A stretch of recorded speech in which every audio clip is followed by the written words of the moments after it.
So this is a loading technique to the upper part of your back that covers this surface right in through here. What you're going to need is a ball. You're going to place that ball against the wall. The first technique you're going to use is the seek and destroy. So what I'm going to do right now is I'm going to seek that area that's sensitive. I'm going to move it around until I feel it. Once I feel it, then what I'm going to do is destroy that area by actually pinning it down and just holding it there.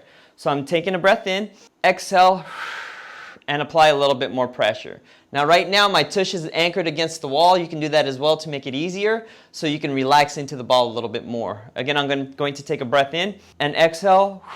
When I exhale, I'm going to try to push and melt into the ball a little bit more. So the second technique you can do is more of the pin and stretch. So it's the exact same thing that you did earlier. You're going to find an area that's sensitive. Once you find a sensitive area, you're going to pin it down and hold it there. And then you're going to stretch it out by turning your head. So I can turn my head away from the ball and then look down. And I can use my opposite hand to support and help apply a little bit more stretch to it. I can turn my head towards the same side if I feel more load there. Or I can take the same side hand and then bring it across my body, use the opposite arm to help pull it across. And try to relax your shoulder when you do this. It'll want to go up towards your ear. Just totally try to relax. And you can mess around with the angles. You can bring it up a little bit more and pull. You can bring it down towards your pocket and pull.